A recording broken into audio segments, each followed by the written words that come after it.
Bonsoir à tous, bienvenue, ravi de vous accueillir ce soir. Donc, je suis Antoine, vice-président de l'association.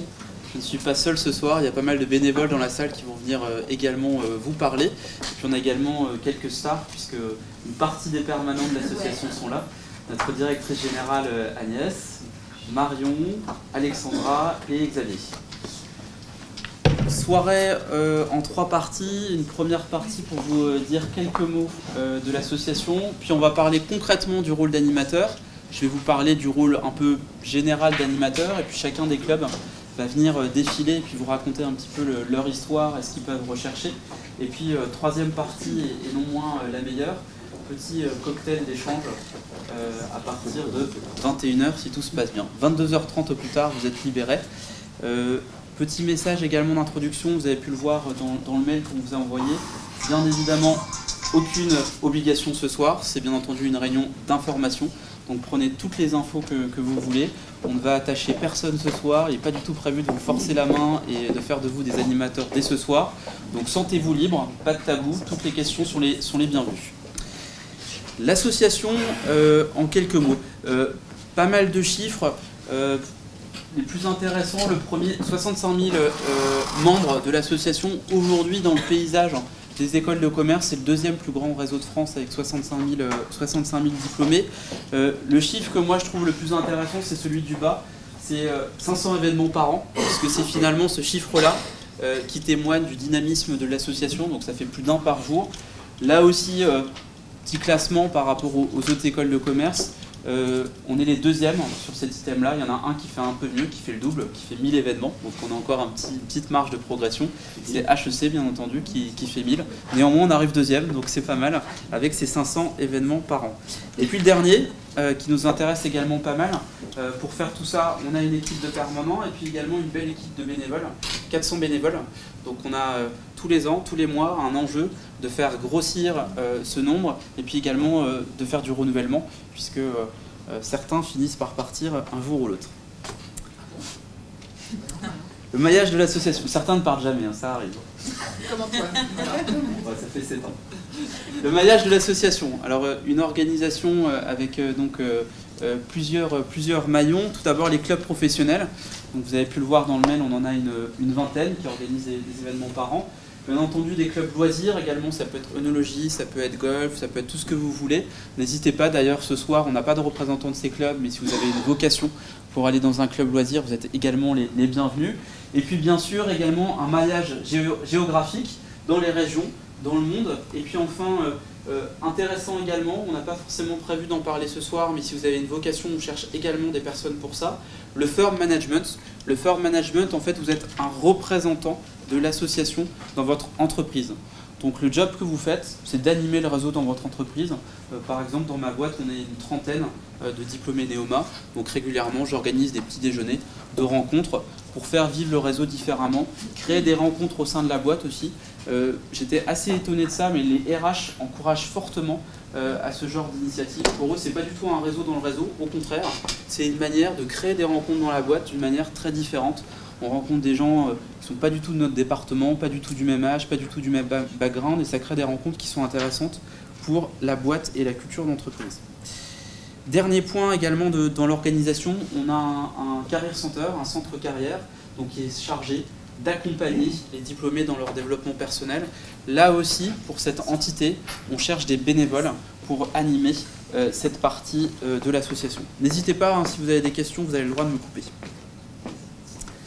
L'équipe, donc 400 bénévoles, je vous le disais, et puis également une équipe qui est là au quotidien, une équipe d'employés, puisqu'on a 7 permanents qui animent au quotidien l'association. Je ne vais pas tous les détailler, vous les découvrez avec de très très belles photos.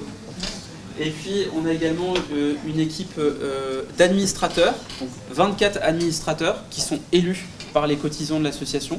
Et au sein de ces 24 administrateurs, il y a bien entendu un bureau qui manage un peu plus au quotidien l'association. On est 6 personnes à manager le bureau de l'association, dont notre président, qui est là depuis 14 ans. Et qui va nous quitter vendredi. Donc il y a un renouvellement qui est en train de s'opérer également à ce niveau-là. Voilà pour l'équipe. Une fierté qu'on voulait partager avec vous. Aujourd'hui, on est considéré, bienvenue, installez-vous. Aujourd'hui, on est considéré comme faisant partie du top 5 des réseaux de diplômés. Deux sources à ça. La première qui, moi, m'étonne toujours, les journalistes. Oui, les journalistes font aussi des classements de réseaux de diplômés. Ils ne font pas que classer l'école, ils classent également le réseau des diplômés. De manière quasi systématique, quand ils le font, on est systématiquement dans le top 5. Le dernier qui est tombé, c'est il y a 10 jours à peu près, celui d'étudiants, qui nous a encore une fois placé dans le top 5. La deuxième source, c'est un cabinet indépendant. On les a chargés d'établir un audit de l'association en comparatif des autres associations, et notamment à travers les chiffres que vous avez pu voir, le nombre de diplômés et surtout le dynamisme, le nombre d'événements qu'on fait par an. Là aussi, on retrouve ces mêmes conclusions. Aujourd'hui, dans le paysage des écoles de commerce, on fait partie des réseaux les plus dynamiques. L'enjeu, encore une fois, ce soir, c'est de continuer à être de plus en plus dynamique, et l'enjeu du bénévolat est bien entendu hyper important pour continuer à faire grandir l'association. Voilà pour l'asso en général. Sur les chiffres, la vision qu'on a de l'association, c'est d'en faire le partenaire de tous les alumni et de leur rayonnement. À 3 niveaux. Le premier, c'est de la rendre incontournable. Par l'offre qu'on propose. Aujourd'hui, on se rend compte qu'on n'offre pas forcément toute l'offre nécessaire au développement des alumni, donc on travaille dessus. Et puis, rendre l'offre incontournable, aujourd'hui, on se rend compte qu'on a un déficit en termes de communication au sein de l'association. C'est ce qu'on appelle chez nous le réflexe Néoma. On se rend compte qu'il y a beaucoup de diplômés qui n'ont pas encore le réflexe, quels que soient leurs besoins. Je cherche un job, je cherche à embaucher quelqu'un, je cherche une formation. Ils n'ont pas nécessairement le réflexe d'aller chercher l'association. Donc ça, c'est vraiment quelque chose qu'on veut installer. Deuxième pilier de notre stratégie, qui nous préoccupe ce soir en particulier, c'est d'augmenter le nombre de membres actifs et d'augmenter les bénévoles également. Vous l'avez compris, c'est clé pour animer l'association. Oui, nous avons 7 permanents, mais c'est tout sauf suffisant pour faire les 500 événements que nous avons par an. Enfin, dernier élément, qui est un peu plus ambigu, puisque c'est aussi ici la responsabilité de l'école, c'est de travailler l'image de marque Néoma. Donc ça, c'est aussi notre préoccupation au quotidien, que ce soit par les événements qu'on organise, notamment les événements de prestige, le plus connu étant celui qu'on organise tous les ans au Sénat. On remet des prix aux meilleurs diplômés de l'année. Ça aussi, ce type d'action, ça nous permet de développer l'image de marque de l'école et à terme les classements. Voilà de manière très succincte la vision qu'on a de l'association. Des questions sur l'asso en particulier? Non? C'est fantastique. Merci. Être animateur de l'asso, c'est quoi? Donc c'est participer à cette vision qu'on a, donc de faire en sorte que l'asso soit le partenaire de tous les alumni, avec là encore une fois des évidences. Donc c'est accompagner les alumni dans leur développement. Donc ça peut être à travers les rencontres qu'on organise, et c'est surtout ce qu'on appelle créer les conditions favorables du réseau. Donc encore une fois, organiser des rencontres. Notre job, c'est de dépasser ce que peuvent faire aujourd'hui les réseaux sociaux, c'est de créer la rencontre physique, d'apporter cette plus-value que n'est pas capable de faire aujourd'hui, par exemple, un LinkedIn, par exemple. Le deuxième point qui, là encore, dépasse les réseaux sociaux, c'est l'aspect émotionnel, favoriser le sentiment d'appartenance à Néoma. On y a passé pour l'ensemble à peu près 3-4 ans là-bas. Donc c'est d'entretenir ce souvenir et d'entretenir ce sentiment d'appartenance, encore une fois, pour faire vivre le réseau. Très concrètement, si on rentre un peu dans le concret de ce que peut faire un animateur, il y a un contrat de base tout bête, encore une fois, c'est de faire des événements. Faire des événements, donc c'est des rencontres. La plupart du temps, c'est ici. Donc c'est trouver un intervenant, trouver un thème, animer la soirée, faire la communication pour que les diplômés se rendent à l'événement. Donc ça, c'est vraiment le point de base. Combien d'événements par an? Libre à chaque club, ça peut être entre 1 et le maximum, Marion, des clubs qui font combien? 12? Il y en a qui en font un par mois, très facilement, voire des fois 2 par mois. Donc ça, voilà, c'est extrêmement libre. Ce qu'on demande, encore une fois, quand on devient animateur, c'est de s'engager à en faire au moins 1 par an. C'est le minimum. Après, ça peut bien entendu aller beaucoup plus loin.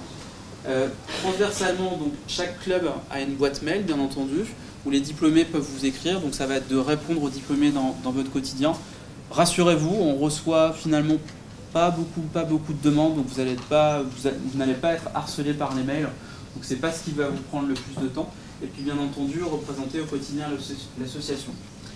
Le dernier point sur lequel j'insiste le plus, c'est faire ce que vous avez envie de faire en fait. Les conférences, ça peut être un axe majeur, mais si vous avez envie d'organiser par exemple des visites d'entreprise, des dégustations, je crois que le Club International, vous avez fait ça à une époque, découverte des vins du monde, c'est ça? C'est découverte des spiritueux. Donc vous voyez, encore une fois, c'est vraiment extrêmement libre. Au Club Marketing, par exemple, on a pu faire des ateliers pour aider des entrepreneurs à développer leur business. Donc ça aussi, c'est quelque chose qui est faisable. Autre exemple, on a organisé par exemple un événement chez une diplômée qui avait monté un restaurant sans gluten. Donc événement très sympa, on est allé directement dans son restaurant qu'on a privatisé. 1 heure de pitch sur comment elle a monté son business. Et puis après, un dîner tous ensemble pour créer le réseau. Donc encore une fois, c'est extrêmement libre. Oui, contrat de base, faire des confs, et vous pouvez aller beaucoup plus loin et faire vraiment ce que vous voulez. Combien de temps à consacrer? C'est une question qu'on a souvent. Là, encore une fois, c'est extrêmement libre. Je vous parlais de faire un événement. C'est très variable. Si vous trouvez un conférencier qui sait se démerder, qui sait parler, qui a déjà sa présentation, ça ne va pas vous prendre beaucoup de temps. Ce qui va vous prendre du temps, c'est surtout monter la communication. Donc je dirais un événement qui est simple à organiser, ça va vous prendre 3 heures maximum. Donc ça va, c'est pas non plus trop lourd. Après, si vous allez sur des événements plus complexes, par exemple faire des ateliers avec des entrepreneurs comme je pouvais vous en parler, là ça va vous prendre facilement 15-20 heures pour l'organiser. Donc ça, encore une fois je me répète, c'est vraiment très libre et très variable selon la complexité de l'événement que vous organisez. Un leitmotiv, le plaisir, ça aussi c'est très important. Encore une fois, vous êtes bénévole, donc on n'est pas du tout dans une obligation, c'est vraiment à vous de vous sentir libre, de faire ce que vous voulez. Le jour où vous tombez dans l'obligation, c'est le jour où généralement on a tendance à partir et qu'on ne ressent plus de plaisir à être bénévole au sein de l'association. Alors ça aussi c'est une question qu'on a assez fréquemment. Qu'est-ce que ça va vous apporter? Là encore une fois, je pense que c'est des évidences. Bien entendu le réseau. A contrario, on l'oppose, parce qu'on a souvent cette demande-là. Le réseau, on sait que c'est sur du long terme, donc on va se dire les choses, c'est pas en étant animateur 6 mois que vous allez construire votre réseau, ça prend quand même pas mal de temps. Bien entendu, culture, curiosité à travers les événements que vous organisez, compétences d'organisation, de management, là aussi ça peut être extrêmement passionnant. Dans le club, souvent, il y a un lead qui se forme au sein de l'équipe. Quand vous leadez un club de 5 personnes et que vous avez par exemple des personnes qui ont plus d'expérience que vous, ça crée des cas de management qui peuvent être assez intéressants et qui dépassent les niveaux hiérarchiques que vous pouvez avoir dans votre entreprise. Et puis enfin, dernier point pour me répéter, bien entendu, apprendre ce que vous avez envie d'apprendre. Ce que ça ne vous apporte pas, là encore une fois je me répète, le gain court terme, ça c'est une certitude. Et puis aussi, il faut savoir se le dire, c'est un job qui est un petit peu ingrat, vous n'êtes pas du tout dans la lumière quand vous êtes animateur, faut le dire. Donc la gloire, c'est pas ça que ça va vous apporter, je pense que vous le saviez déjà, mais il faut le répéter, c'est pas nécessairement un job dans lequel on est dans la lumière au quotidien. Donc le job d'animateur, vous l'avez compris, c'est vraiment un job qui est à la carte. Donc il y a les clubs professionnels, vous pouvez aller plus loin avec le Career Center. Enfin, une dernière mission que vous pouvez avoir, donc il y a un conseil d'administration, 24 personnes, qui constituent des groupes de travail sur différents sujets. Ça peut être notamment la relation avec les étudiants, ça peut être la communication, je vous parlais du fameux réflexe Neoma Alumni, donc il y a un groupe de travail qui bosse que là-dessus. Là aussi, en tant qu'animateur de club, vous pouvez participer à ces groupes de travail. Il n'est pas obligatoire d'être administrateur pour le faire. Donc là aussi, encore une fois, c'est une richesse, c'est une optique différente que vous pouvez avoir dans le rôle d'animateur.